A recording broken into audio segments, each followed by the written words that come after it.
بسم اللہ الرحمن الرحیم۔ آج میں ایک بڑا اہم پیغام لے کے آپ کی خدمت میں حاضر ہوا ہوں۔ مسئلہ کچھ یوں ہے کہ میرے دوستوں، میرے بزرگوں، آپ کو پتہ ہے کہ کراچی کی سرزمین پہ مولوی ذوالفقار شاہ نے مجھے چیلنج کیا تھا ایک مناظرے کا افضلیت علی علیہ السلام کے حوالہ سے۔ وہاں جا کے میں نے دلائل دیے تھے اور وہ سارا مناظرہ آپ لوگوں نے سنا ہے۔ اس میں نے اس کے آغاز میں شروع میں ایک حلف دیا تھا کہ واللہ باللہ تاللہ میں اللہ اور اللہ کے رسول کی عزت کی قسم کھا کے کہتا ہوں کہ میرے دل میں، میرے وہم میں، میرے شعور میں، میرے گمان میں کسی بھی شخصیت کے لیے گستاخی کا شائبہ تک نہیں ہے۔ اگر آپ کو لگے کہ میں گستاخی کر رہا ہوں تو وہ گستاخی کا فتویٰ جو ہے نا وہ اسی روایت پہ لگائیے گا یا اسی آیت پہ لگائیے گا۔ اور آپ نے دیکھا کہ جب ان کو شرمناک شکست ہوئی، عبرتناک شکست ہوئی، تو پھر 10 سے 15 دن تک جب پوری دنیا میں وہ مناظرہ وائرل ہوا، جب ان کو جوتے پڑے، ان کے پاس بچے ہی کچھ نہیں ہے، تو پھر انہوں نے کیا کیا کہ اسی طبقہ، اسی گروہ، اسی جماعت کو جن کو یہ مولوی سارا سال گستاخ نبی کہتے ہیں، ان کو اپنے ساتھ ملایا، احتجاج کیا، شور مچایا، اور کراچی کی سرزمین پہ میرے خلاف انہوں نے FIR کٹوا دی۔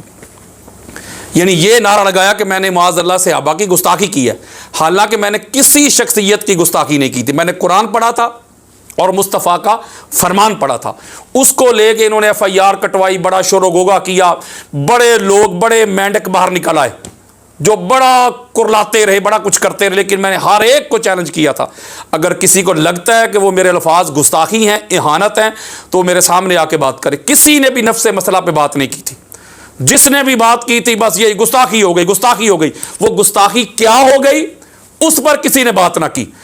اسی طرح یہ چورن بیچتے رہے، نفرت پھیلاتے رہے، لوگوں کو گمراہ کرتے رہیے۔ اس کے باوجود بھی بے شمار لوگوں نے مجھے آفر کی کہ آپ ملک پاکستان سے نکل آئیں۔ میں یہ پاکستان کے اداروں کو، پاکستان کی عدلیہ کو، پاکستان کی حکومت کو اور پاکستان کے اداروں کو بالخصوص یہ پیغام دینا چاہتا ہوں۔ مجھے بڑی آفرز تھی کہ پاکستان سے نکل آئیں، میں نے پاکستان کو نہیں چھوڑا، میں بھاگا نہیں، میں فرار نہیں ہوا۔ میں نے کہا اللہ کے فضل و کرم سے FIR جھوٹی ہے لیکن میں اس کو فیس کروں گا۔ میں نے فیس کیا، سیال کوٹ کا ہوتے ہوئے بھی کراچی جا کر میں نے اپنی ضمانت کروائی، پیش ہوا جا کے، ٹرائل میں شریک ہوں، میں قانون کے تقاضے پورے کر رہا ہوں میں۔ اس کے باوجود بھی محرم کے آغاز میں جو میرے ساتھ انتظامیہ کر رہی ہے، یہ ہمارے لوکل SHO تھانہ موترا کے عبید الرحمان 10-15 اپنے لوگوں کے ساتھ میرے گھر میں گھس آئے۔ آدھی رات کا وقت تھا، تقریباً 1:30 بجے کا وقت تھا، جا کے میرے مرکزی دروازے کو ٹھڈے مارتے رہے، توڑتے رہے کہ اندر گھس گئے۔ میری فیملی کو انہوں نے کچن میں بند کر دیا اور سارے کمروں کی تلاشی لیتے رہے، چیزوں کو ٹھڈے مارتے رہے، سیف الماری کو ٹھڈے مارتے رہے، کھولتے رہے، گیلریز پہ چڑھتے رہے، پھر چھت پہ چڑھ گئے، سیڑھیاں لگا کے ہمسایوں کے چھتوں پہ چڑھ گئے۔ گرمی کا موسم تھا، لوگ چھتوں پہ سوئے ہوئے تھے، انہوں نے چادر چار دیواری کا حیا نہیں کیا، اس کے تقدس کو پامال کیا۔ یہ وہی یزیدی لوگ ہیں، یہ یزیدیت ہے۔ یزید کسی شخصیت کا نام نہیں، ایک سوچ کا نام ہے، فکر کا نام ہے۔ انہوں نے وہی کیا، بہن بیٹیوں کی چادر کا حیا نہیں کیا، انہوں نے یہ چھلانگے لگا کے اندر گھسائے، انہوں نے اپنی یزیدیت دکھائی، انہوں نے دکھایا کہ ہم سے بڑا یزید کوئی نہیں، ہم سے بڑا فرعون کوئی نہیں۔ میں دہشت گرد تھا۔ میں پوچھتا ہوں پاکستان کے اداروں کو، پاکستان کی عدلیہ کو یہ میسج دینا چاہتا ہوں، میں دہشت گرد تھا، تخریب کار تھا، میں نے کرپشن کی تھی، مال لوٹا تھا، کسی کا حق کھایا تھا۔ پوری تاریخ میں، پوری ہسٹری میں میری میں کرمنل کی سی بھی نہیں ہے مجھ پر۔ میں نے تو کورٹ میں جا کے کبھی کسی کی گواہی بھی نہیں دی۔ میں نے ہمیشہ پاکستان کے آئین، قانون، اس کا ادب کیا، اس کا احترام کیا۔ جھوٹی FIR ہونے کے باوجود بھی میں اس کو فیس کر رہا ہوں۔ یہ CTD والوں نے مجھ سے رابطہ کیا، ہر سوال کا جواب دیا، اسپیشل برانچ نے رابطہ کیا، ہر سوال کا جواب دیا، اور SHO صاحب سے پوچھا گیا کہ آپ ایسا کیوں کر رہے ہیں، تو انہوں نے کہا جی مجھے تو DPO کا آرڈر ہے، DPO سیال کوٹ کا جو ہے حسن اقبال، اس کے آرڈر پہ ہم آئے ہیں۔ میں DPO صاحب سے پوچھتا ہوں کہ میں دہشت گرد ہوں؟ مجھے بتائیں میرا جرم کیا ہے، میرا قصور کیا ہے؟ میں سادات سے بالخصوص جو بڑے بڑے عہدوں پہ بیٹھے ہوئے، جو سید مجھے کالیں کر کر کے کہتے تھے بیٹا آپ نے حق ادا کیا ہے، آپ نے ہمارے بابا کا دفاع کیا ہے، آپ سچے ہیں، جو بڑے بڑے عہدوں پہ بیٹھے ہوئے سادات، میں آج ان سے مخاطب ہوں۔ کل محشر کا میدان ہوگا، قیامت کا دن ہوگا، اس وقت میں سوال کروں گا آپ کے جد سے کہ یا رسول اللہ میں آپ کے گھر کی نوکری کرتا رہا، آپ کے گھر کی وکالت کرتا رہا، میں آپ کی بیٹی کا